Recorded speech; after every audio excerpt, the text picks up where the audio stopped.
y digamos, entre comillas, que muchos piensan que es una enfermedad simple, no lo es una enfermedad severa, que quizá no se nota, no se siente, pero a la larga trae complicaciones muy graves, como las alteraciones cardiovasculares, tanto macroangiopáticas como microangiopáticas, daños en los medianos y grandes vasos, como daños en los capilares. Daños, digamos, en los medianos y grandes vasos por ateromatosis, obstrucción en coronarias, arterias en los miembros inferiores, pérdida de capilares, como la retinopatía diabética, la nefropatía diabética, digamos, la lesión en los vasos nervosos que termina lesionando las fibras nerviosas terminales, provocando lo que es la neuropatía diabética. Y que todo eso aunado termina, pues no, un paciente con neuropatía diabética pierde la sensibilidad, se hace una herida, el paciente no la siente, se infecta, ni siquiera se da cuenta, no hay circulación adecuada, la herida no cierra, necrosis, gangrena, amputación diálisis. Si ustedes se van a una unidad de diálisis, aproximadamente 60-70% son por nefropatía diabética, un 30% es por hipertensión, por nefropatía hipertensiva, y un pequeño porcentaje es por otras causas. Pero esta es la principal causa de daño a nivel renal. Pacientes en hemodiálisis o diálisis peritoneal. Entonces, que ya tienen cambio en su estilo de vida. La diabetes es una enfermedad metabólica con base genética, que quiere decir que es hereditaria. Mamás con diabetes, es muy probable que los hijos sufran también de diabetes. Bueno, entonces hay que tener, digamos, precaución, cambios de estilo de vida. Mamá, papá diabético, hay que cuidarse. Ejercicio físico, buena alimentación, evitar, digamos, comidas que hacen daño, la comida chatarra, ¿no? El extremo de grasas, carbohidratos. ¿Por qué? Porque en un paciente con diabetes hay alteración del metabolismo. Entonces se tiende a acumular, digamos, a dañar el endotelio. Y el endotelio se daña bueno, desde el punto de vista fisiopatológico, supongo que están llevándolo en mi fisiopatología, se debe al fenómeno de la glicosilación proteica. ¿Qué es la glicosilación proteica? Es un estado de desnaturalización de las proteínas, producto de la misma acción de la glucosa. Por ejemplo, un tipo de glicosilación proteica es algo cotidiano. Cogen un litro de leche, ponen en una olla, 1 kilo de azúcar, lo ponen al fuego por lo menos 1 hora moviéndolo, y ¿qué sale? Manjar blanco, dulce de leche. Es un claro ejemplo de glicosilación proteica. Se glicosilan las proteínas de la leche, la cafeína, la proteína, la globulina, etc. Entonces se dan cuenta el cambio estructural que sucede. Ahí lo mismo sucede en SAT. Todos tenemos cierta cantidad de glicosilación proteica. Claro está, porque todos tenemos algo de glucosa en la sangre normal. Pero concentraciones altas de glucosa durante un buen tiempo terminan dañando las proteínas del endotelio y de todos los capilares, provocando y llevando a las complicaciones tardías de la diabetes. Los niveles normales de glucosa según la ADA en la actualidad es de 70 a 100 miligramos por decilitro, siendo por niveles superiores a 100 hiperglicemia y por niveles inferiores hipoglicemia. Recordad que los niveles menores de 55 miligramos por decilitro ya aparecen los síntomas neurológicos. Dentro del producto de la hiperglicemia en un paciente diabético aparecen esta triada clásica que llaman las 3P, ¿no? Polidipsia, polifagia, poliuria. La insulina, chicos, es una hormona anabólica, a diferencia y totalmente contraria a los glucocorticoides. Lo que busca la insulina es tratar de bajar los niveles de glucosa en la sangre para mantenerlos normales. ¿Cómo lo hace? Uno de ellos es propiciando el ingreso de la glucosa a las células musculares y al tejido adiposo. De esa forma, disminuir los niveles de glucosa en la sangre. ¿Cómo también disminuir los niveles de glucosa en la sangre? Convirtiéndolo en glucógeno en el hígado y en el músculo. Comiste demasiada glucosa, ya aumentan los niveles y después de un rato baja. ¿Por qué? Porque ya la insulina a todo. ¿Qué más hace la insulina? El exceso. Ya el hígado se llenó de glucógeno, ya no entra más. ¿Qué hace? Lo convierte. No, el músculo tiene su propio glucógeno. El músculo capta la glucosa a través de la insulina, ingresa por los GLUT4, convierte su glucógeno y se queda para él. No lo compara. En cambio, el hígado, el glucógeno que almacena para todos los demás. Una vez que ya se completó el glucógeno del hígado, ¿qué sucede? ¿Qué hace la insulina? Exactamente. Entonces, los niveles de glucosa en la sangre no van a aumentar. ¿Por qué? Porque igual lo va a mantener. Ya no hay espacio en el hígado. Tejido adiposo. Grasa. Por eso es que el exceso de dulce produce grasa. Aumenta la lipogénesis. Entonces, esas funciones de la insulina. ¿Y qué pasa si no hay insulina? ¿Qué sucede si no hay insulina? No vas a ver que quien aprovecha esa glucosa no va a ingresar al músculo, no va a ingresar al tejido adiposo, no se va a convertir en glucógeno y van a mantener los niveles de glucosa elevados. Y al no poder ingresar la glucosa al músculo, el músculo va a sentir necesidad de glucosa. Entonces manda señales al cerebro que tienes hambre, que tienes que comer. Por eso parece el polifágico. Porque para el cerebro, el músculo necesita energía. A pesar que la glucosa está en altas cantidades. Esa es la fisiopatología del cerebro. ¿Qué más sucede también? Ese exceso de glucosa en la sangre es como un café cargado, ¿no? ¿Qué hace para diluirlo? Se echa agua. Entonces manda señales al cerebro de ingerir líquido para diluir esa concentración. Aparece la poliuresis. Y ese mismo sobrecarga de líquido, aunado a la alta concentración de glucosa en la orina, el riñón trata de diluir y viene lo que la poliuresis. Entonces, a esas 3P es lo común del síndrome hiperglucémico, característico de una diabetes. Las famosas 3P, ¿no? Y los valores que les he mencionado acá. Entonces, para, digamos, entender un poco más esto aquí, porque esto de aquí no es objetivo del curso, no lo voy a preguntar sobre una diabetes, pero más o menos para entender. Los criterios diagnósticos de la ADA me indican un porcentaje de hemoglobina glicosilada de 6.5% de todos tenemos hemoglobina glicosilada, ¿por qué? Porque todos tenemos glucosa en la sangre, pero lo normal debe ser menor de 5.7. Hasta 5.6% es considerado normal. Todos tenemos, si tenemos glucosa, va a haber glicosilación proteica de todas maneras, y uno de ellos es la hemoglobina. Y esta glicosilación de la hemoglobina aproximadamente me indica que hay una alteración o una hiperglicemia ya desde hace aproximadamente unos 6 meses. Y quiere decir que yo puedo ir a mi control de glucosa, haber tomado mi pastilla antes para que el doctor no me diga nada, llegar con la glucosa normal, pero si tú le tomas la hemoglobina glicosilada, también tiene que estar normal para correlacionar que está llevando un tratamiento adecuado. Pero si la hemoglobina glicosilada está volando y tú has tomado tu pastilla, entonces ¿qué quiere decir? Que no se está cuidando, que realmente no está cuidando, no está consumiendo adecuadamente. Lo mismo sucede lo contrario, ¿no? Me quiero hacer el enfermo y me tomo un litro de Coca-Cola antes de que me tome la glucosa. Sale volando, ¿no? Pero me toman la hemoglobina glicosilada y está normal. ¿Vale? Y me indica la progresión de la enfermedad por lo menos 6 meses. Por eso siempre dicen, los niños, los borrachos y la hemoglobina glicosilada, dicen la verdad. Para dar un criterio diagnóstico, hablamos de la hemoglobina glicosilada de un 6.5% hacia arriba, confirmado en una segunda ocasión. Otro criterio diagnóstico es una glicemia en ayunas mayor de 126 miligramos por decilitro, también corroborada en una segunda ocasión. La llamada prueba de tolerancia a la glucosa, en la que se ingieren 75 gramos de glucosa y se toma a las 2 horas. Las cifras, los valores deben ser de menores de 200. Si pasan los 200 miligramos por decilitro, también corroborada en una segunda ocasión, el paciente tiene algo. Ahora, si el paciente le llega a la consulta con las famosas 3P y le tomas en ese momento la glucosa y sale más de 200, ya definitivamente tiene diabetes. ¿Por qué? Porque ya tiene clínica.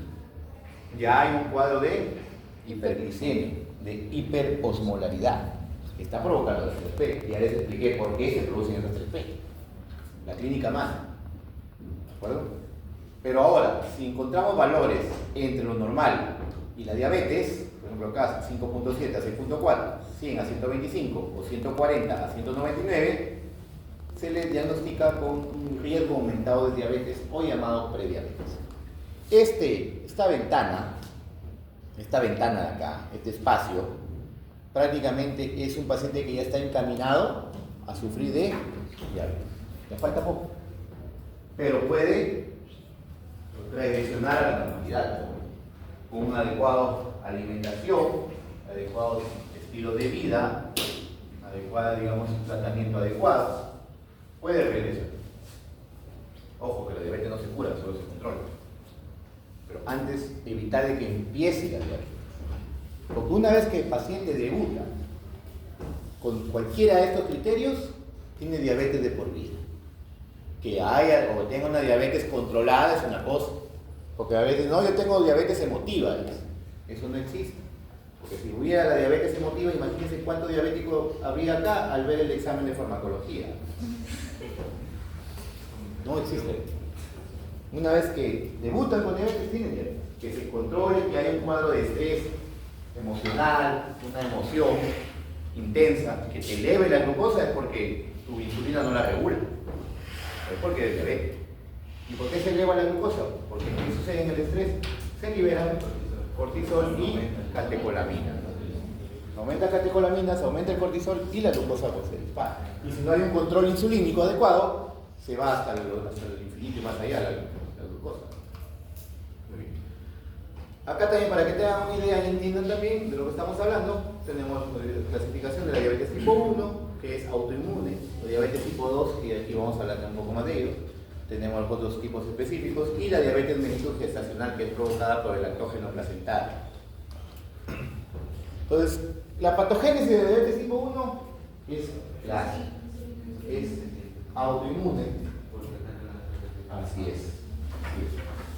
El paciente nace, digamos, con una carga genética que está ahí, o sea, hereditaria. Puede permanecer durante muchos años, como puede ser de pequeñito. Está ahí, latente. Pero puede haber algún factor desencadenante. Muchas veces está relacionado con una infección viral, que despierta el sistema inmunológico que está alterado. Una infección viral, las mismas vacunas, un estado de alergia, de estrés, lo que sea, que activa e inmediatamente las células beta empiezan a ser destruidas por tu propio sistema inmune. Entonces, al no haber células beta, no hay insulina ni siquiera para nada. Por eso acá el tratamiento, como dijo su compañero, es insulina, nada más. Se puede utilizar en algunos pacientes diabéticos tipo 1 con obesidad, la metformina o alguna, digamos, sensibilizador, pero es muy raro los casos, porque mayormente los diabéticos tipo 1 no sufren de obesidad. Mayormente, he dicho que. Entonces, al nacer, como les dije, nacen con las células beta normales. Después aparece un factor desencadenante. La patogénesis de la diabetes tipo 2 es un poco diferente, pero también tiene carga genética. También es hereditaria. Si tu papá tiene diabetes, si tu mamá tiene diabetes, o peor, si ambos tienen diabetes, tienen que cuidarse, porque es más probable que debuten en cualquier momento. Hay niños con diabetes tipo 2. Antes se decía diabetes juvenil y diabetes de adulto, ya no existe eso. La vez pasada debutó un niño de 11 años con diabetes tipo 2. Pero también que el niño era pues bien gordito. Bien gordito era. Entonces, si los papás son con diabetes, ahí prácticamente es culpa de los padres, no es culpa del niño. Por un mal cuidado. Porque olvídense eso de que estar gordito está sano, no. Entonces, como ven acá, es un síndrome heterogéneo de homeostasis de la glucosa alterada, nada más. Y el sobrepeso y la obesidad son comunes en el 80% de los. ¿Por qué? ¿Cómo inicia este cuadro? ¿Cómo se inicia este cuadro? ¿Debido a qué? Resistencia a la insulina. A la resistencia a la insulina. Y la resistencia a la insulina se da en los tejidos, sobre todo en pacientes obesos. La obesidad prácticamente es sinónimo de resistencia a la insulina. Y si tienen el gen defectuoso, ese páncreas va a dejar de funcionar. ¿Qué pasa cuando hay resistencia a la insulina? El páncreas empieza a producir más insulina. Yo he visto pacientes en el hospital para cirugía bariátrica, estamos hablando para cirugía de obesidad, pacientes con 180 kilogramos, 140, 160,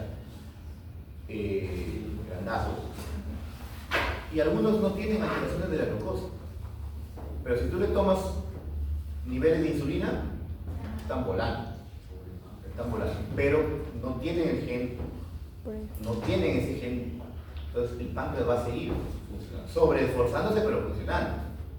En cambio, un paciente que tiene el gen defectuoso, ese páncreas va a llegar a un momento que va a dejar de funcionar, va a dejar de producir insulina y poco a poco va a ir avanzando la diabetes. Y se inicia con, como le vuelvo a repetir, con la resistencia a la insulina. Y la insulina está muy abocada, como le digo, a la obesidad, a los malos estilos de vida. Algunos estilos de vida me refiero, por ejemplo, a hacer actividad física. Hacer actividad física significa caminar, no significa ir a jugar fulbito los fines de semana, ir a un fulbito después fulbazo, y toda la semana comiendo una tía veneno, ¿no? Su salchipapón, su gaseosón, con bastante mayonesa y salmonela.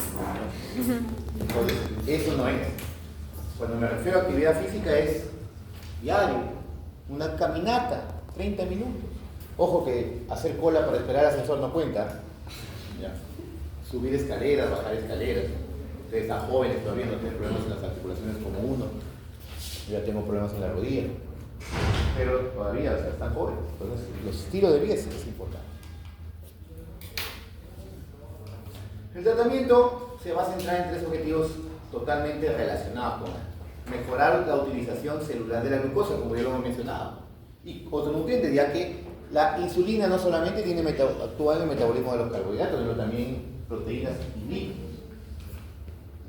Tratar de normalizar al máximo posible los niveles de la glucosa, mantenerlos en niveles cuasi normales. No les digo normales porque muchas veces es imposible llegar a los niveles normales, pero si son muy cercanos a lo normal, las complicaciones posteriores van a ser mínimas.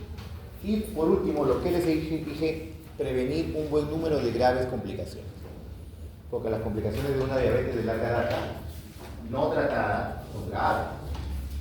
Es decir, casi todos los días hay una amputación por diabetes tipo 1, tipo 2, ¿verdad?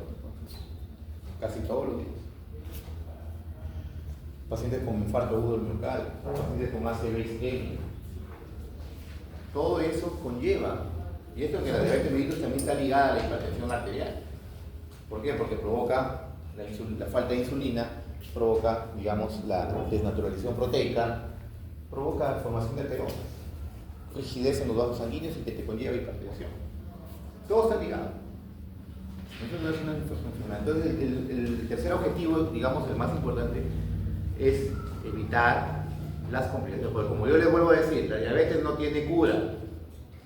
Entonces, el objetivo del tratamiento no es curar, sino tratar, mantener lo más normal posible para evitar las complicaciones graves de la diabetes.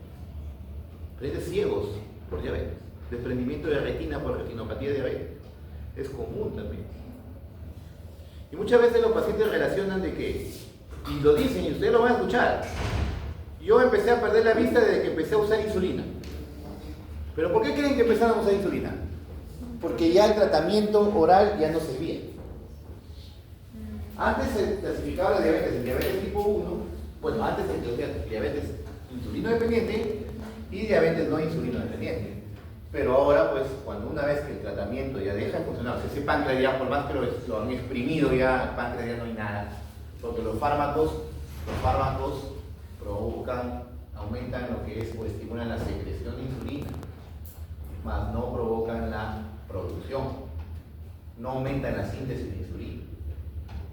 Hay algunos fármacos por ahí que pueden incrementar en cierto grado, como las quesolinidionas, pero no es.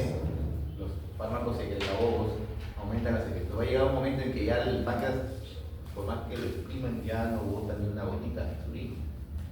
Entonces en ese momento empiezan a usar insulina. Pero es cuando ya la diabetes ha avanzado, ¿no? Más de 20 años, por lo menos, no tratada. Entonces el paciente relaciona eso.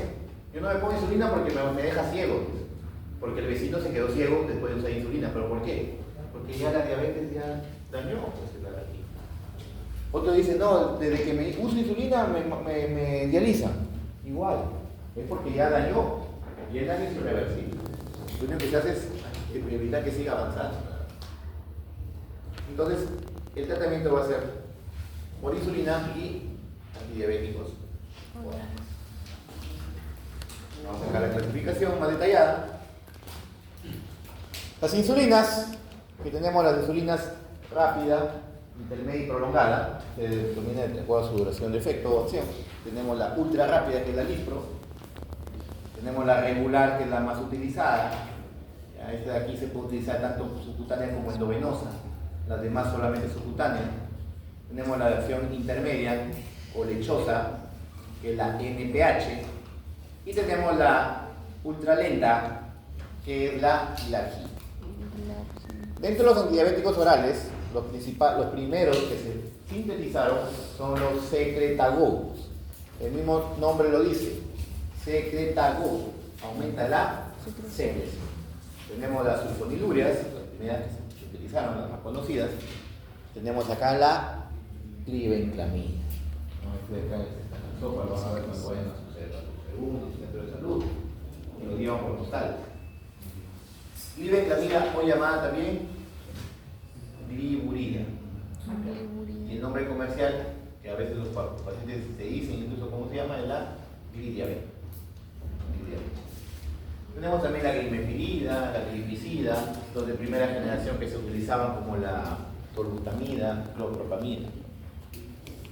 Tenemos la meglipinida como la repalinida, natalinida, que vamos a hablar después de ellos. Tenemos las sensibilizadoras, es decir, mejoran el aprovechamiento del glucosa o disminuye la resistencia. Tenemos acá las más conocidas, las biguaninas. Y entre ellos la metformina. Luego tenemos las tiazolidinedionas, que son la pioglitazona, rosiglitazona. Si no pueden pronunciar tiazolidinedionas, simplemente le pueden decir glitazona. Tenemos las incretinas, que estos son ya fármacos de última generación, como los agonitos GLP-1 o inhibidores de P4, de ciertos transportadores, como la liraglutida o la sitagliptina, linagliptina. Esto de aquí ya es de uso especializado, no solamente lo estamos mencionando, no le voy a preguntar sobre eso. Aquí tenemos los que retrasan la absorción de la glucosa, donde tenemos los dos grupos del inhibidor de GT1, como la empaglifosina, que también es de última generación, y los clásicos inhibidores de la glicosidasa, como la acarbosa y miniglica. De lo que está de rojo, de lo que vamos a hablar y de lo que ustedes tienen que aprender. Insulina, bueno, vamos a recordar a ustedes que son fisiólogos, ¿no? La fisiología de la parte endocrinológica. Vamos a hablar solamente de insulina exclusivamente, no vamos a hablar de todo eso. Recordar que la insulina químicamente, ¿de qué origen es? Proteico o peptídico. Es un polipeptido de 51 aminoácidos formados por dos cadenas. La A, que es la más corta, de 21 aminoácidos, y la cadena B, de 30 aminoácidos, unidas por dos puentes isómeros. ¿De acuerdo? Es el ¿Cómo se forma? Se forma en los islotes pancreáticos, las células de los islotes de Langerhans, exclusivamente en las células B. Se va formando de la preproinsulina, que luego se quedan tres cadenas, la A, la C, la B, que se repliegan, se unen por dos puentes disulfuro, llamada la proinsulina, todavía no es activa, hasta que se libera el péptido C, o cadena C, quedando ya la insulina activa y lista para actuar. Los receptores de insulina. ¿A qué tipo de receptores pertenece la insulina?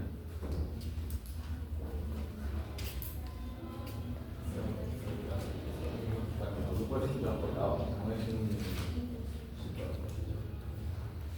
Los GLUT, por si acaso, son transportadores, ¿no? Son transportadores de glucosa, o sea, permiten el paso de la glucosa hacia adentro de la célula. De esos GLUT, el GLUT4 es dependiente de insulina, o sea, sin insulina no funciona, y se encuentra en el tejido adiposo y en el músculo Pero la pregunta es, ¿a qué tipo de receptor pertenecen los receptores de insulina? ¿Te has olvidado ya? ¿Estás rápido?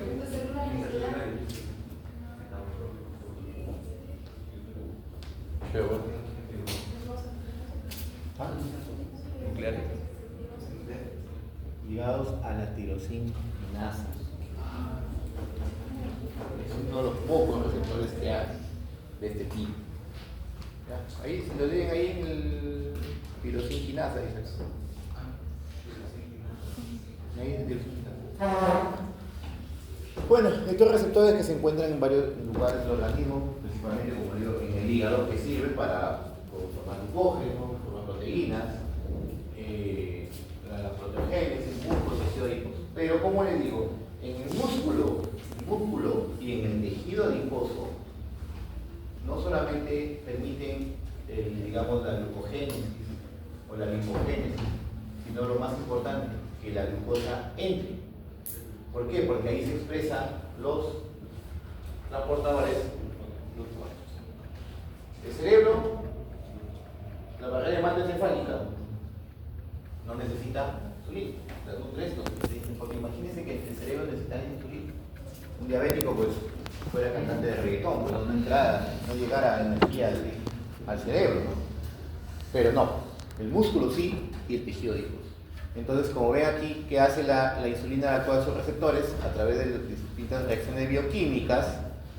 Mira, por ejemplo aquí, sintetizar glucógeno en el músculo. Pero lo principal, expresión o expresar transportadores GLUT4. ¿Con qué finalidad? De que la glucosa pueda ingresar. Si no hay eso, no ingresa la glucosa. Y al no ingresar la glucosa, no hay un metabolismo adecuado. Por eso que el paciente diabético, a pesar que tiene una glicemia de 150, 180, se siente cansado, se siente agotado. ¿Por qué? Porque la glucosa no está siendo aprovechada. Acá hay distintos, digamos, compuestos químicos que van a estimular la producción de la liberación de la insulina, como ciertos aminoácidos, como el GLP-1, que incluso hay fármacos que estimulan o son agonistas de esta proteína. Entonces, glucagón, aumenta el glucagón, aumenta la glicemia, e inmediatamente estimula la liberación de insulina. Lo mismo sucede con los corticoides. Aumenta el corticoide, aumenta la glicemia y se libera insulina para tratar de contrarrestar. Pero un paciente diabético, pues el control es difícil. Los inhibidores, tenemos la somatostatina, leptina, disminución de la concentración de glucosa, ácido graso. La leptina es una proteína que se produce en el tejido adiposo y se ha comprobado que niveles aumentados de leptina inhiben la liberación de insulina. Por eso que la obesidad también provoca hiperglicemia por esta parte de la glicemia. Este cuadro, chicos, si es que ya lo han revisado porque está en las diapositivas, tienen que saber. Aquí es los efectos fisiofarmacológicos de la insulina. Por ejemplo, y se ha dividido entre lípidos, carbohidratos y proteínas en el hígado, el músculo y el tejido adiposo, que es donde va a actuar principalmente. ¿Qué hacen los lípidos en el hígado? Aumenta la lipogénesis, como ya les expliqué al inicio. El exceso de glucosa ya se llenó de glucógeno, entonces ¿qué hago? Lo convierto en grasa para almacenar energía. La insulina, entre comillas, digamos, propicia la obesidad, porque aumenta la grasa. ¿Pero por qué propicia la obesidad? No porque solito va, sino porque ingieres más de lo normal. Ingieres más calorías de las que necesitas. Que eso no debe ser. Inhibe la lipólisis. Como le vuelvo a decir, la insulina es una hormona anabólica. Construye. A partir de moléculas pequeñas, construye moléculas grandes. Lo contrario que hacen los glicocorticoides, que ya lo hemos estudiado. En el tejido adiposo, ¿qué provoca? Aumenta igual la lipogénesis, síntesis de triglicéridos, síntesis de ácidos grasos. disminuye igual la lipólisis. ¿Qué hace con los carbohidratos en el hígado? ¿Qué aumenta? La glicólisis, que es una forma de aprovechamiento de la glucosa, o sea, digamos, el uso de la glucosa. ¿Qué más? Si es que ya me excedí de los niveles de calorías que requiero y empiezo a comer de más, la ¿qué aumenta? Glucogénesis, o sea, la formación de glucógeno. Y al mismo tiempo, al producir o estimular la formación de glucógeno, inhibo la glucogenólisis. La glucogenólisis. Evito que el glucógeno se degrade.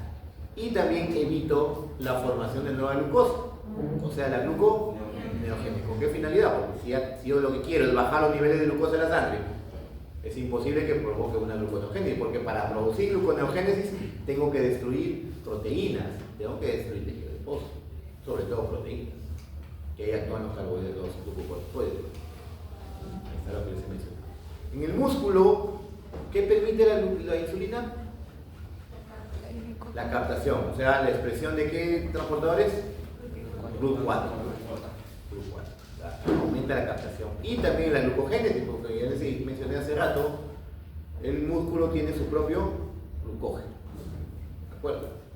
En el tejido adiposo aumenta también la captación de glucosa por los transportadores GLUT4 y la síntesis de glicerol, que viene a partir de glucosa, y el glicerol, que es, digamos, el principal para la formación de triglicéridos. En el hígado, ¿qué pasa con las proteínas? Aumenta su formación. O sea, ¿cómo se llama eso? Aumenta la formación, ¿cómo se llama? Proteogénesis. Y evita la proteólisis, o sea, el catabolismo proteico. Ya les vuelvo a decir, es una hormona anabólica. Lo mismo en el músculo. Capta aminoácidos para aumentar la síntesis proteica. Estimula la formación de proteína. Y el tejido adiposo, en el tejido adiposo no hay pues aquí proteína. Por eso que cuando creo que ya les hice mención la vez pasada, cuando hablamos de medicina del deporte, que es digamos otro campo bastante amplio, ahí te habla de las vías metabólicas, ¿no? Ustedes ya han estudiado en bioquímica, ustedes han de saber más que yo porque lo han llevado recién hace 2 o 3 ciclos, yo lo he llevado hace más de 20 años, y ustedes han de saber más que yo. Entonces hablamos de los ciclos, ¿no? Los ciclos de la glicólisis, el ciclo de Krebs, que es el metabolismo de los carbohidratos. ¿Cuántos ATP le da la glicólisis aeróbica? La glicólisis aeróbica 30, en total con la formación del piruvato son 38. Y la beta oxidación, ¿saben cuántos? No recuerdo exactamente el valor, pero son más de 60 más o menos ATP. No recuerdo. Entonces la beta oxidación da una mayor cantidad de energía. ¿Pero de dónde se produce la beta oxidación? ¿De qué es el metabolismo de qué? De los triglicéridos, de los lípidos. Pero es digamos, un ciclo lento, un metabolismo lento. La glicólisis es mucho más rápida. Entonces, si tu organismo requiere energía rápida, vas por la vía metabólica de la glicólisis. Entonces, ahí viene la diferencia de por qué el ejercicio para quemar grasa es el ejercicio de baja o mediana intensidad. ¿Por qué la OMS dice caminar o trotar? No te dice correr. Tampoco te dice ir a un gimnasio y levantar pesas. Eso es porque exactamente, cuando uno hace ejercicio anaeróbico, que llaman anaeróbico, levantar pesas, estimula la vía de los carbohidratos, de la glicólisis. Rápido metabolismo, rápido absorción, rápido requerimiento de energía. Por eso es que quemar grasa significa hacer ejercicio de baja y media intensidad. Por eso es que si uno quiere ya bajo de peso y quiere muscular, ganar, ahí se va. Pero si uno es un gordito que se va a levantar peso, olvídenlo, no va a bajar de peso. ¿Y qué es lo que hacen? Porque yo lo he visto, porque yo hasta antes que me operen de la rodilla me iba al gimnasio. Ya, ahorita estoy limitado. ¿Qué es lo que hacen? He visto, se ponen como 50 bolsas, 5 polos, 8 poleras, 15 pantalones, y encima con capucha y gorro. ¿Verdad? Se mueven y suenan. Se mueven y suenan por las bolsas. Porque piensan que sudando van a quemar grasa. Al contrario, están injuriando. Porque lo que hace es más, digamos, desestabilizar a tu medio interno. Porque estás botando, estás sudando, estás eliminando electrolitos que a la larga te pueden hacer daño. Entonces, la verdadera o la adecuada, digamos, ejercicio para bajar de peso es el ejercicio de baja y media intensidad. Y es más, empiezan a tomar unos frasquitos de colores amarillos, celestes y verdes, que son quemadores de grasa, entre comillas. ¿Y por qué le llaman quemadores de grasa? Porque tiene un carbohidrato llamado L-carnitina. Y la L-carnitina es digamos, un aminoácido que es muy útil en el ciclo de la beta-oxidación, mas no sirve en el ciclo de Krebs. Entonces, por eso, tú te vas a tomar tu L-carnitina, yo he visto que se toman su pomito, y se ponen a levantar peso. No sirve, no les sirve, por lo que van a olvidar ese L-carnitina. Están gastando por los pulmos. Sí sirve en el ejercicio bajo intensidad. Sí sirve en el ejercicio. Por eso les digo, el ejercicio adecuado para bajar de peso es el de mediana intensidad o baja intensidad. Y ya les he dicho, hacer cola en el ascensor no cuenta.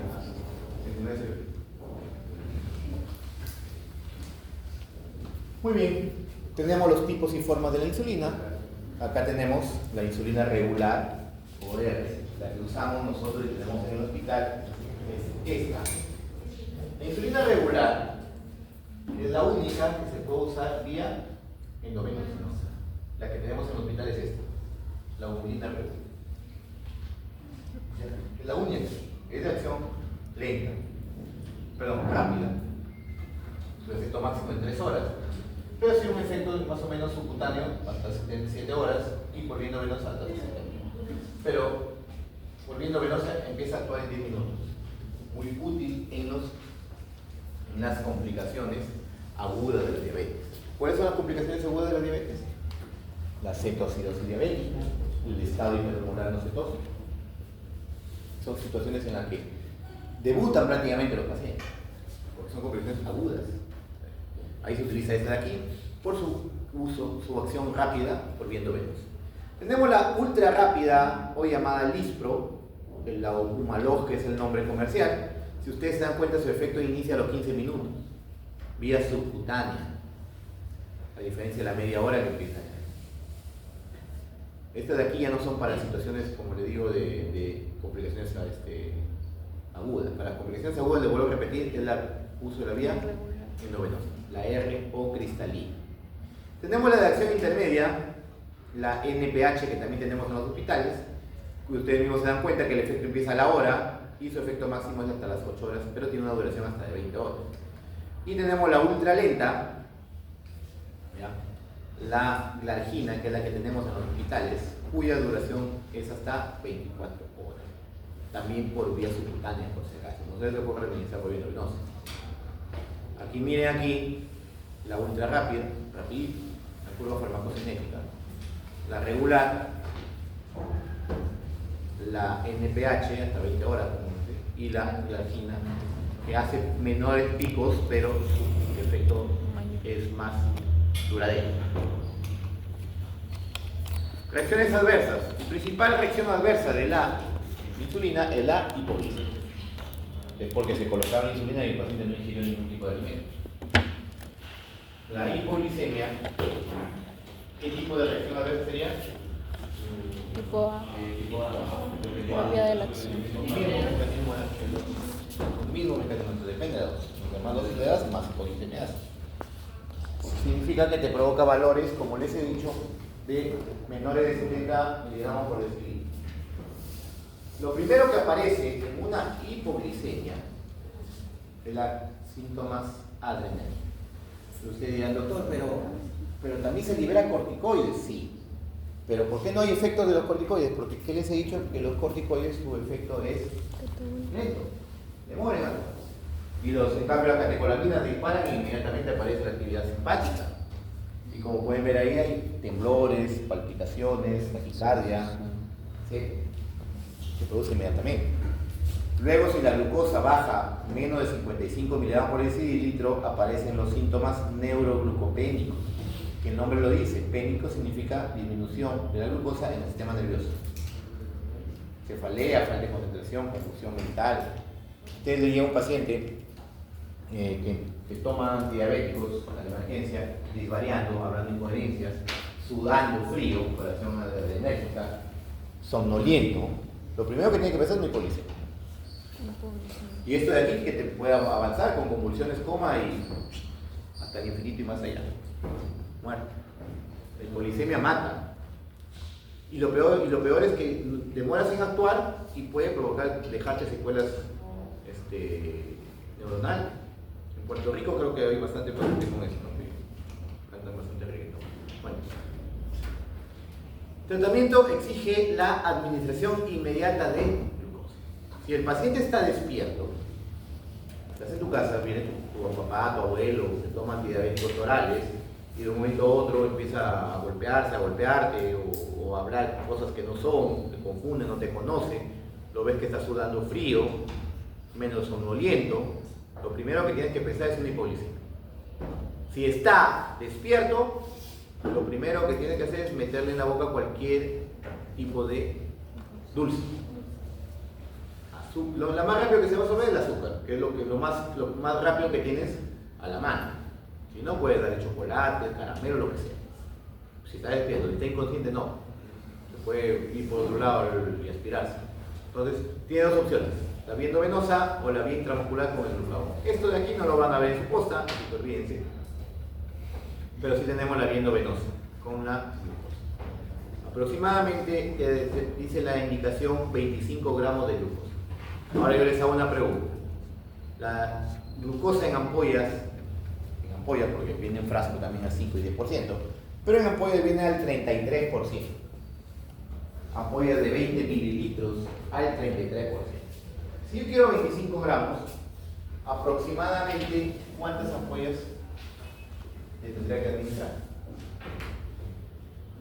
Les he dicho, si no les gusta la matemática, es bien de hecho. La ampolla viene al 33%, 20 mililitros. Aproximadamente, ¿cuántas ampollas le debo colocar?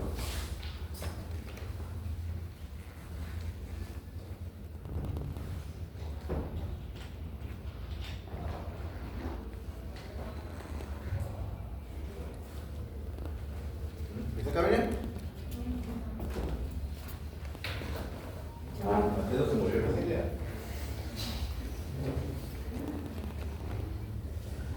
Reencarnó, volvió a nacer. Se volvió a morir. Volvió a nacer.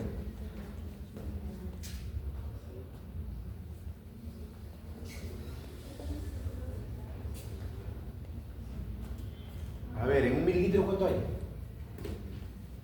Al 33%. En un mililitro de esa solución, ¿cuántos miligramos hay? Se te olvidaron. Matemáticas, chicos, matemáticas.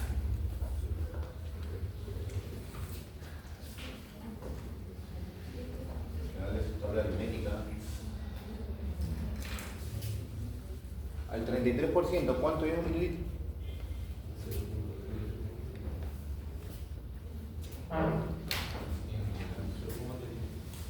Al 33%, ¿cuánto hay en un mililitro?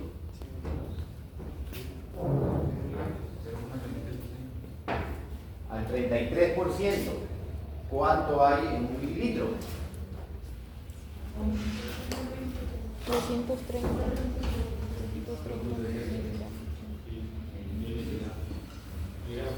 330 miligramos. 0.3 gramos, 0.33 gramos, digamos. O sea, en miligramos, ¿cuánto? 330. 330 miligramos. 330 miligramos en un mililitro. O sea, era fácil. 33%, 33 por 10, 330. 330 miligramos en un mililitro. Y la ampolla trae 20. Entonces, ¿cuánto hay en total de glucosa en una ampolla?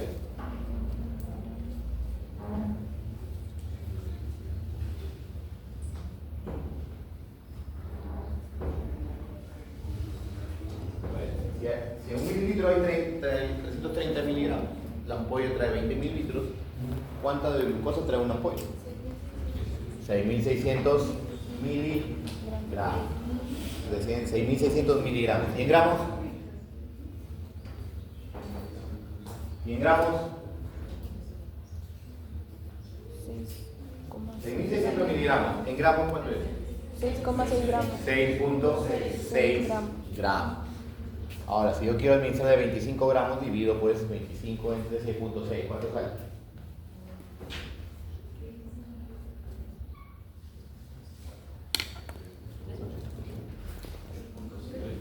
3.8, 3.7, ya. Redondealo, ¿cuánto sale? 4. 4 ampollas. 4 ampollas. 4 ampollas ya le estará suministrando un cadáver porque todo lo que se ha demorado es para la necropsia.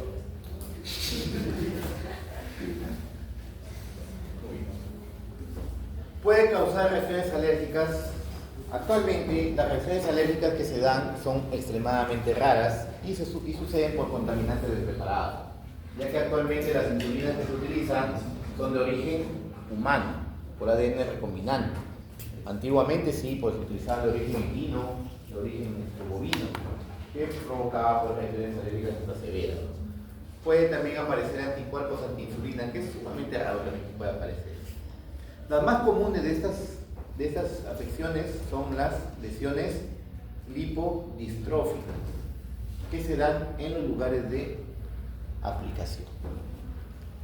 En los lugares de aplicación, o sea, donde se va a administrar, digamos, la insulina, va a producir alteraciones, digamos, estructurales, especies de tumorcitos de grasa o bultos de grasa. Por eso que se debe cambiar periódicamente de lugar de la inyección. Otro efecto adverso raro es el edema insulínico, que puede suceder. Aplicaciones terapéuticas, dice como tratamiento continuado, y en casos de diabéticos tipo 2 que necesitan el uso de la insulina.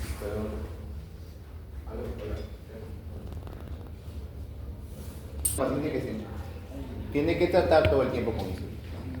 Y situaciones especiales de pacientes como el dije sufren de diabetes tipo 2 y hay la necesidad de utilizar insulina. Diabetes tipo 1. La diabetes tipo 1 es tratamiento estrictamente con insulina. Complicaciones agudas de la diabetes. Complicaciones agudas de la diabetes. Aquí tiene que usarse sí o sí insulina. Bueno, diabetes gestacional o el embarazo, sea una diabetes digamos, propiciada por el embarazo o una preexistencia. Hay que administrar, digamos, insulina. Si ustedes están en su centro de salud, le llega una embarazada, hace diabetes gestacional y le empiezan a dar antidiabéticos orales y el niño nace con un ojo en la frente, no me conoce. Nunca me han visto en su vida, los años. Situaciones especiales de diabetes tipo 2, por ejemplo, episodios quirúrgicos. Pacientes que van a ser sometidos a una cirugía entran en ayunas. O sea, tú no le puedes administrar, digamos, un diabético oral. ¿Cómo vas a controlar? Te vas a una hipoglicemia severa. Entonces, se suspende el diabético oral y se maneja con insulina si es que lo requiere. ¿Qué quiere decir? Si es que la glucosa se dispara. Porque recuerden que una cirugía entra en un estado de estrés y la glucosa tiende a elevar. No se dispara, se empieza a iniciar con insulina endovenosa tipo la cristalina, la F, ¿no? En caso de pancreatitis, complicaciones agudas, y lo más común del uso de la insulina en diabéticos tipo 2 es cuando ya se agotó todo tipo de tratamiento y ya no funciona. El paciente que está en el tratamiento oral y ya no funciona, se inicia con la. Ahí se denomina diabetes tipo 2, insulino dependiente. La diabetes tipo 1 ya no se le menciona el término insulino dependiente porque se supone que la diabetes tipo 1 es insulino dependiente, sí o sí. En cambio la diabetes tipo 2 ya se le denomina así cuando ya no hay otra cosa más que administrar la insulina.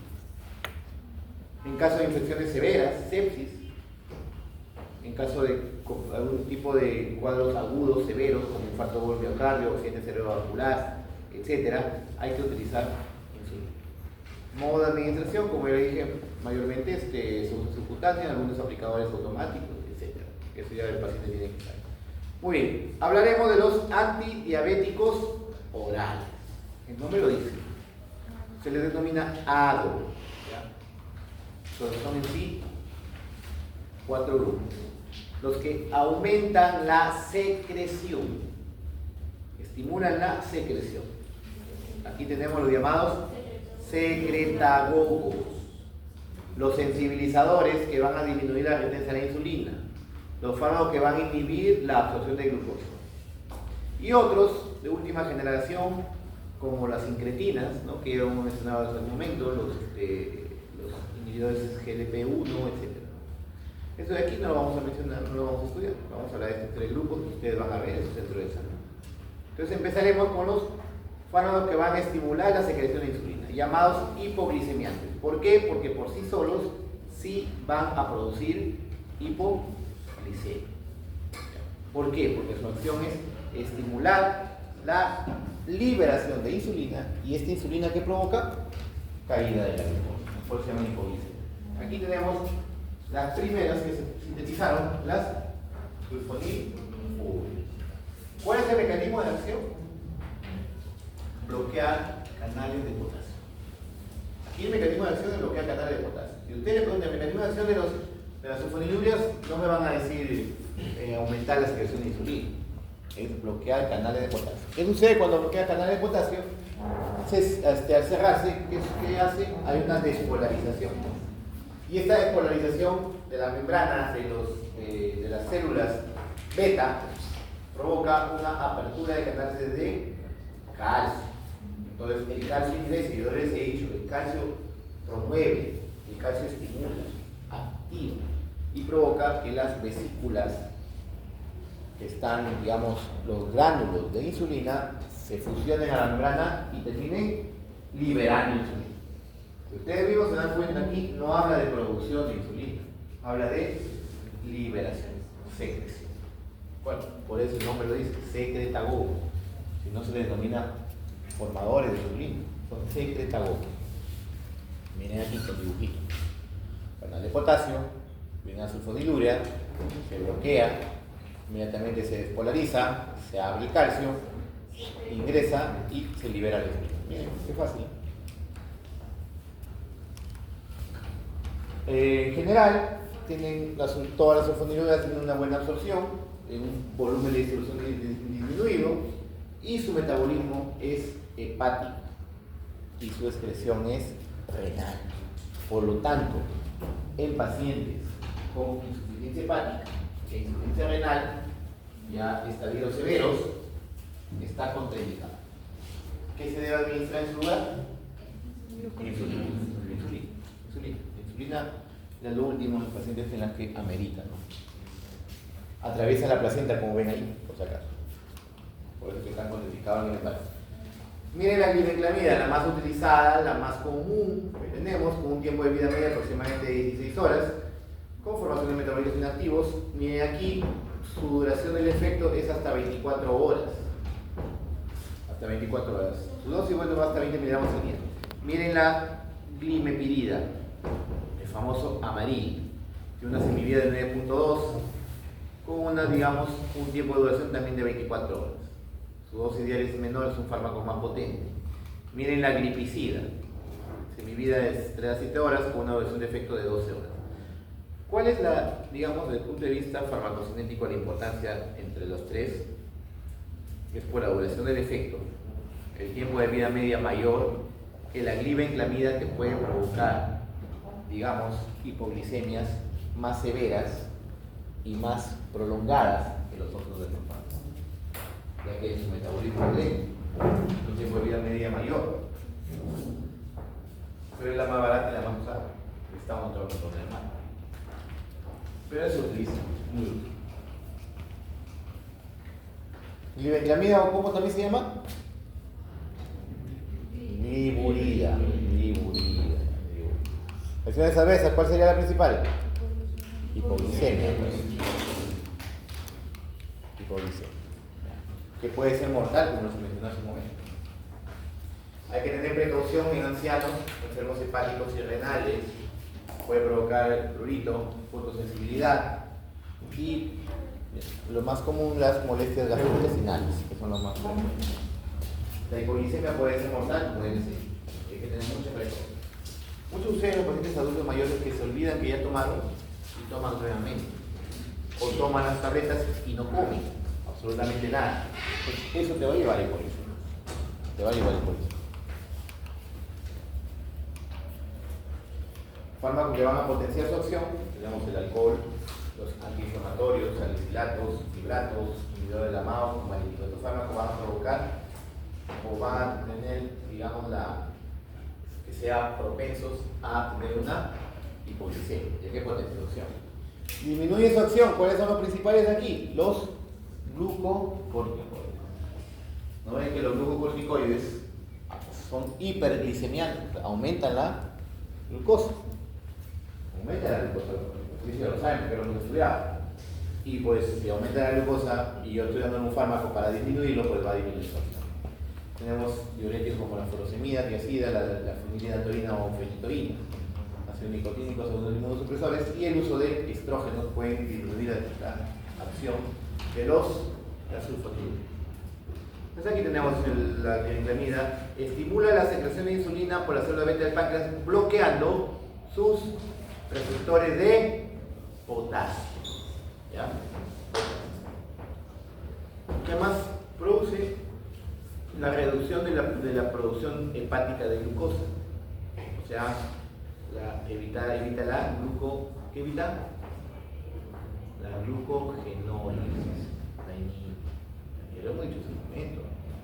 Aumenta la capacidad de unión en lo que es algunos tejidos periféricos. Ahí está la modo de administración.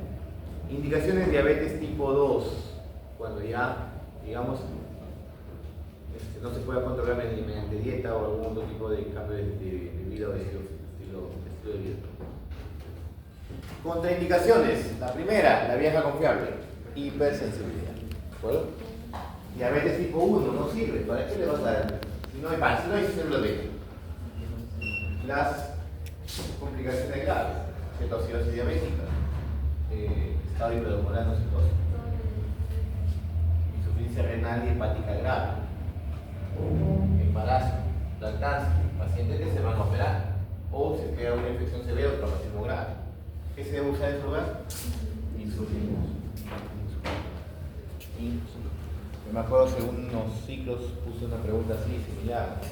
Paciente con les describí porque me gusta hacerlos leer para que no se copien. Lo describí todito y al final le puse diagnóstico, cetoacidosis diabética. Ahí estaba la respuesta prácticamente.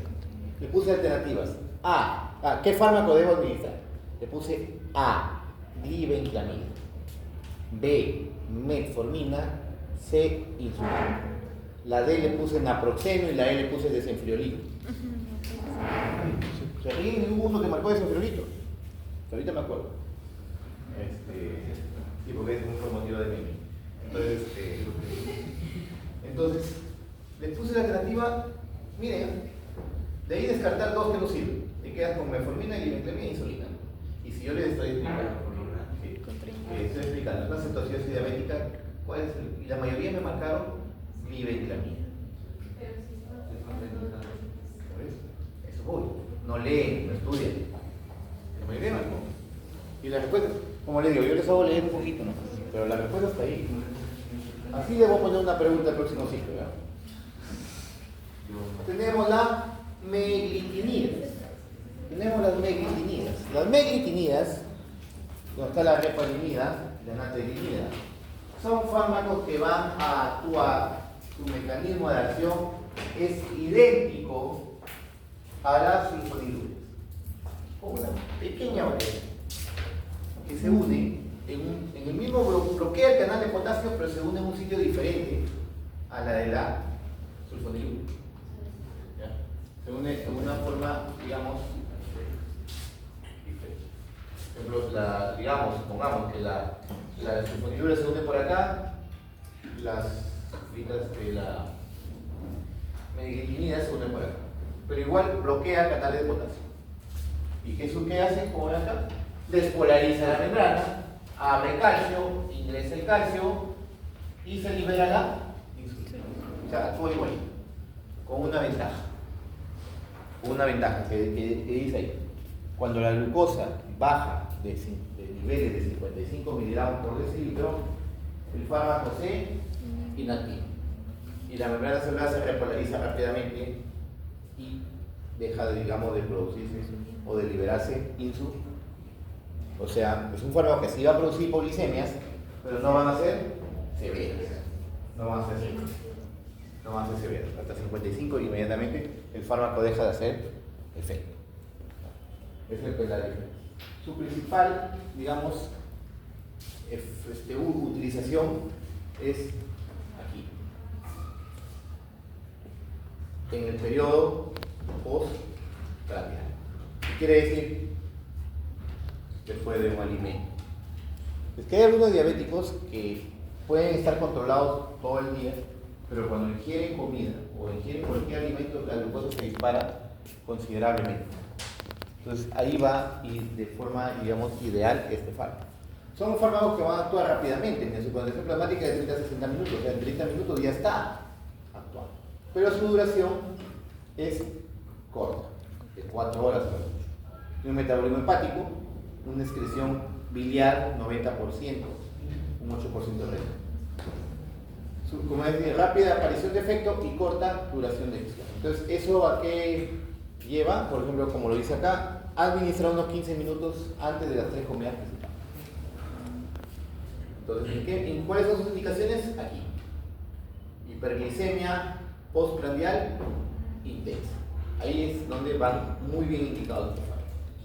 Efectos adversos de náuseas, vómitos, cefalea, dolor abdominal, trastorno del sabor, disgeusia, hipoglicemia. Se dan cuenta que aquí no está la hipoglicemia como principal causa o que puede provocar algo, digamos, la muerte, porque se autolimita. Puede producir eritema de aplicación y puede provocar, es raro, pero puede suceder disminución de la absorción de la vitamina B12.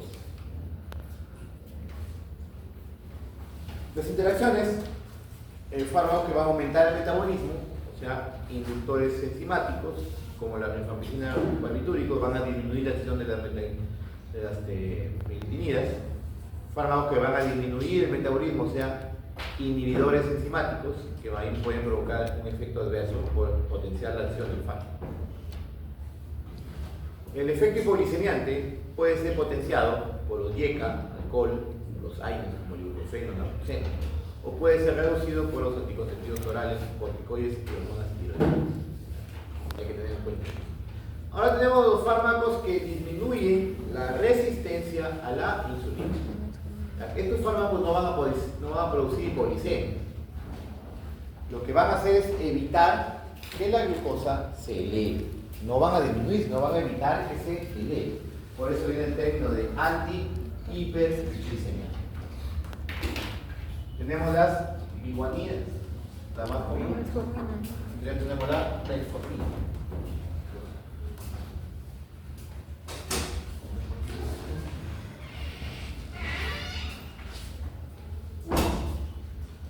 La metformina que es la más utilizada. Lo demás ha sido que queda en el mercado por su. ¿Por qué esto se decía? Porque estos fármacos tienden a la metformina, su mecanismo de acción, que no es muy conocido, muy dilucidado, pero indica a que inhibe parcialmente el ciclo de Krebs en la célula muscular. ¿Y qué provoca? Al inhibir el ciclo de Krebs, provoca que las células que necesitan, digamos, glucosa, como el músculo y el tejido adiposo, expresen más cantidad de receptores de la insulina, para que la insulina que está circulando pueda provocar el efecto necesario. Por eso dice anti-hiperglicemia.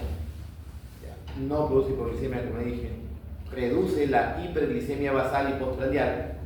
Por eso es anti-hiperglicemiante. No afecta, no se mete con la secreción, no secreta agua. Los efectos: aumentar la penetración de la glucosa en los tejidos, reducir la gluconeogénesis hepática, y reducir la absorción intestinal del glúcido, también en forma parcial también. También tiene cierta actividad en el metabolismo del colesterol y los triglicéridos. Disminuye el colesterol, los de baja y muy baja densidad, que son el colesterol malo, tiende a disminuir los triglicéridos, tiende a elevar el HDL, que es el colesterol bueno, y también a mejorar el estado fluidolinolítico y puede disminuir lo que es la agregación renal. Forma un trozo bastante completo. Tiene buena secreción por vía oral, no se metaboliza el fármaco, no se metaboliza. Pero tiene unos efectos adversos severos, el aumento del ácido láctico o hiperlactemia. ¿Por qué se debe esa hiperlactemia? Por lo mismo que al inhibir el ciclo de Krebs, inhibe la respiración celular. ¿Qué sucede con la glucosa cuando no hay respiración celular? Bajo la vía aumenta el ácido láctico, así es. Produce eso. Raro, en situaciones normales es raro, pero hay situaciones en las que sí puede. Dice, no sufre biotransformación. Ahora la pregunta es, ustedes han aprendido bien la fisiología. No sufre biotransformación. Entonces un paciente con insuficiencia hepática severa, ¿le puedo dar?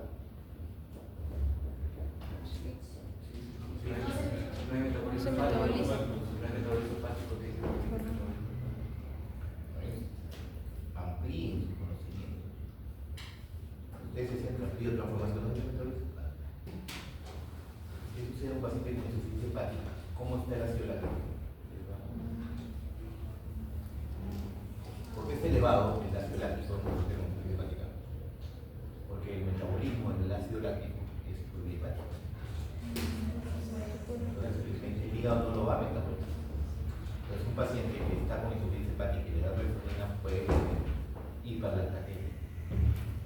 Entonces, por ese motivo, no porque no se biotransforma, sino por la ciudad. Situaciones de una insuficiencia respiratoria, por ejemplo. ¿Qué sucede con una insuficiencia respiratoria? Hay hipoxia tisular, hay hipoxia tisular y hay aumento de la ciudad. En ejercicio extremo, en ayunas prolongados. Entonces, en esas situaciones, la metformina puede provocar hiperlactatemia y puede ser severa.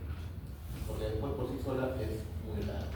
Las principales molestias son gastrointestinales, pueden provocar dispepsia, dolor abdominal, flatulencia, malestar.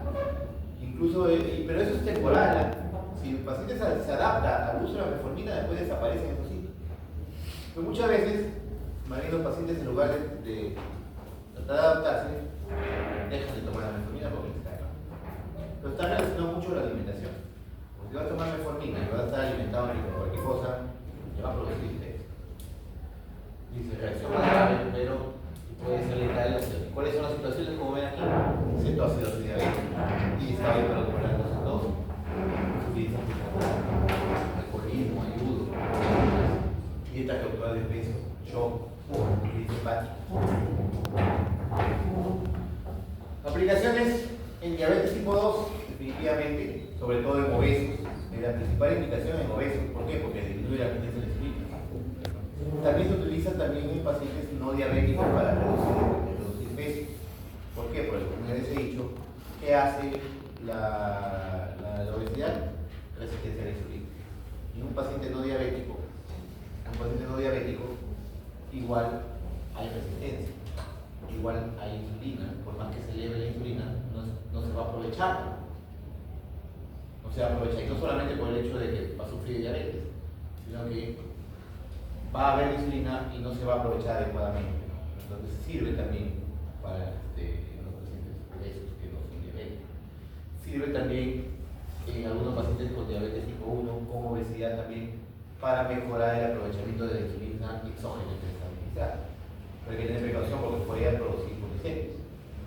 Y en los ovarios poliquísticos, que también se produce resistencia a la insulina.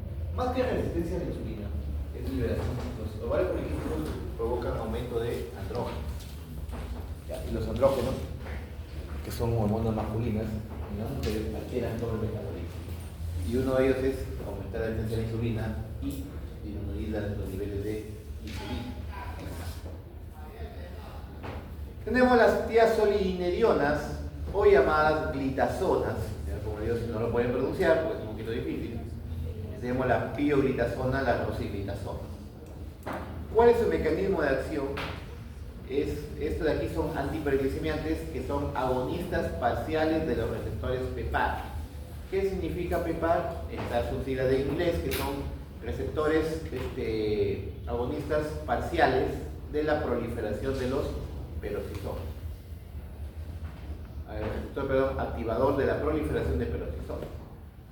Estos de aquí son receptores nucleares que se van cargados de diferentes. Las intranucleares son su actividad es génica, ¿no? Igual que los corticoides, transformatoides, y van a producir distintas acciones o efectos en las células musculares, los adipocitos, en el hígado, que van a influir en el metabolismo de la glucosa. Este fármaco aumenta parcialmente la síntesis de insulina en los hepatocytos, no la liberación, pero sí la síntesis, pero es parcialmente. Tienen muchos efectos beneficiosos. En los tejidos periféricos aumentan la expresión de los transportadores de GLUT1 y GLUT4. Recuerden que el GLUT4 es el que, digamos, es necesario para ingresar a la glucosa debido a la insulina, músculo y tejido adiposo. Induce apoptosis, o sea, muerte celular, en las células que son resistentes a la insulina, estimulando la formación o proliferación de células sensibles. Disminuye la producción de glucosa, o sea, disminuye la gluconeogénesis, aumenta la glucogénesis. ¿Qué más? Mejora la captación de glucosa en músculo, reduce la hemoglobina glicosilada, disminuye la protección sérica de triglicéridos, ácidos grasos, mejora la presión arterial, tiene varios efectos benéficos, pero ¿por qué dirán que no se comercializa tan fácilmente como antes? Eso les vamos a ver. Tiene una unión a proteína más del 99% con metabolismo hepático. ¿De acuerdo? No se debe asociar con insulina y como es un antihiperglicemiante no va a producir hipoglicemia. Los efectos adversos, el principal es la hepatotoxicidad, motivo por el cual no es un fármaco de primera línea, a pesar de su gran beneficio. Puede provocar retención hídrica. Y esta retención hídrica no solamente va a aumentar de peso, sino va a sobrecargar el corazón, pudiendo provocar infarto por miocardio, insuficiencia cardíaca. También provoca osteoporosis. Tenemos los fármacos que inhiben la absorción de la glucosa. Aquí vamos a entender unas situaciones que ustedes, como les digo, ustedes son bioquímicos y también han estudiado la parte de fisiología del sistema digestivo y saben que las moléculas para que tengan que o puedan absorberse tienen que estar en monómeros. Por ejemplo, una proteína tiene que estar hasta aminoácidos para poder ser absorbida. Por ello es que el consumo de, digamos, se compran también sus bolsitas de colágeno, un frasquito de colágeno. La gelatina tiene colágeno y cuesta mucho menos que estos frasquitos. Pero igual, consumen el colágeno y ustedes creen que ese colágeno que ingieren va a ir a las articulaciones ayudales. Colágeno, ¿qué es lo que hacen? ¿Se va a absorber como colágeno? No. Tiene que degradarse sus monómeros. ¿A qué se degrada? Aminoácidos. Y los aminoácidos los puedes consumir con otros alimentos. El problema de la falta de colágeno no es la falta de ingesta de colágeno, sino es la falta de formación de colágeno, que se da, digamos, con el paso de la edad, que es normal. Entonces lo adecuado, por eso siempre le digo, lo adecuado es una dieta completa, balanceada. ¿Saben cuántos de esos compuestos suplementos de colágeno son carísimos? Otros he visto también ahí en el hospital, las chiquiviejas, inyectándose vitamina C. Todos los fines de semana se pone su vitamina C. La vitamina C es una vitamina hidrosoluble. El organismo coge lo que necesita y el resto lo orina. Por lo tanto van a producir la orina más cara del mundo. Es caro, La vitamina C se produce así como se utiliza así como antioxidante para disminuir los efectos, digamos, deleterios de algunos fármacos como los citotóxicos para el cáncer, ¿no? Hay pacientes que se les administra vitamina C, vitamina B, para que actúen como antioxidantes, más no como rejuvenecedores. No sirve. Pero bueno, pues siguen viendo en las propagandas en el mercado y siguen aumentando pues, los ingresos de sus vendedores. Estos fármacos de aquí inhiben las alfa-glicosidasas, que son enzimas que van a degradar a los disacáridos para que puedan absorberse. Por ejemplo, la sacarosa es un disacárido que contiene glucosa y fructosa. La lactosa de la leche es un disacárido, galactosa y glucosa.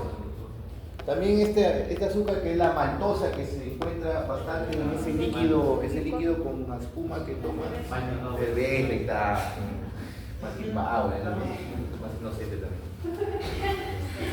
Contiene maltosa, ¿no? que se degrada, viene de la cebada. Entonces, la maltosa también es glucosa más glucosa. Son disacáridos que necesitan enzimas para degradarse, hidrolizarse y poder ser absorbidos. Entonces, ¿qué hacen estos fármacos? Inhiben las alfa-glicosidasas, inhibiendo o disminuyendo la afectación. Por eso disminuyen la afectación. Tenemos la carbosa, que es uno de los primeros fármacos que utilizaron, que derivan de origen bacteriano de las rinoplanes. Actualmente un poco más en desuso por sus, digamos, efectos adversos gastrointestinales.